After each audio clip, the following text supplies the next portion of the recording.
అదరగొట్టే కారం రంగు రుచి ఆచి కారం పొడి. యాదాద్రి జిల్లాలో జాగృతి జనం బాట కార్యక్రమానికి వెళ్తున్న కవిత మానవత్వం చాటుకున్నారు.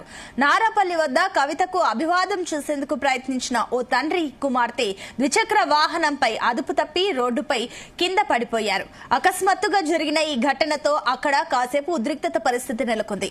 ప్రమాదాన్ని గమనించిన కవిత వెంటనే తన వాహనాన్ని ఆపాలని డ్రైవర్ కు సూచించారు. కాన్వాయ్ ను నిలిపివేసి స్వయంగా కింద పడిన తండ్రి కుమార్తె వద్దకు వెళ్లి వారి పరిస్థితిని తెలుసుకున్నారు.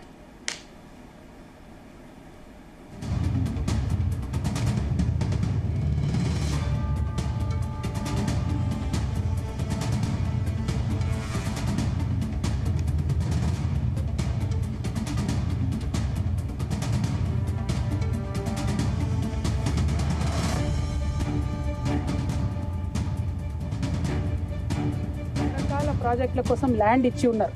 ఈ ప్రజలు చాలా త్యాగం చేసి ఉన్నారు. మరి ఇంత త్యాగం చేసిన ప్రజల్ని ఇక త్యాగం చేస్తున్నారు కదా అని చెప్పి ప్రతి సందర్భంలో రాయగిరి ప్రజల్ని బలి చేయడం అన్నది కరెక్ట్ కాదు. ఎందుకంటే ఇప్పుడు ఏదైతే RRR ఈ ఏరియాల నుంచి పోతున్నదో దాని అలైన్మెంట్ ఇదివరకు 2 సార్లు మారింది.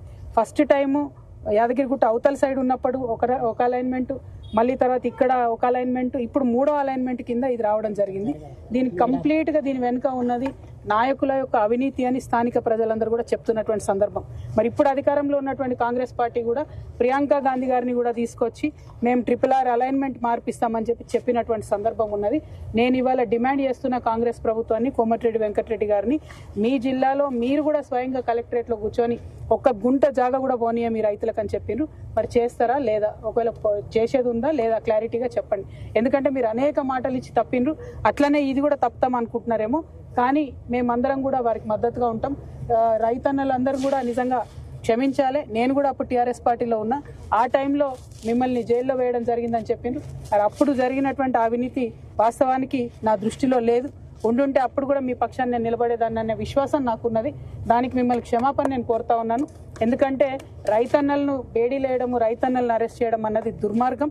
అది కూడా కొంతమంది ఎమ్మెల్యేలు వారి భూములను కాపాడుకోవడం, అరెస్ట్ చేయడం అన్నది మరింత దుర్మార్గం. ఆ దుర్మార్గాన్ని ఇప్పుడు కాంగ్రెస్ పార్టీ కొనసాగించదలుచుకుందా అన్న విషయం మాత్రం వెంకటరెడ్డి అన్న చెప్పాలి. ఖచ్చితంగా కోమటిరెడ్డి గారు నేను డిమాండ్ చేస్తున్నా, ఏదైతే మాట మీరు ఇచ్చారో, మీ నాయకురాలు ప్రియాంక గాంధీ ఇచ్చారో నిలబెట్టుకోండి. ఇక్కడ రైతులు భూమి సస్యమీర ఇయ్యమని చెప్తున్నారు. భూములు ఇచ్చేదే లేదు, అలైన్మెంట్ మార్చాల్సిందే అని పట్టుబడతా ఉన్నాం. మరి దానికి ప్రయత్నం చేయవలసిందిగా మంత్రి గారిని నేను డిమాండ్ చేస్తున్నాను. Thank you. జై తెలంగాణ.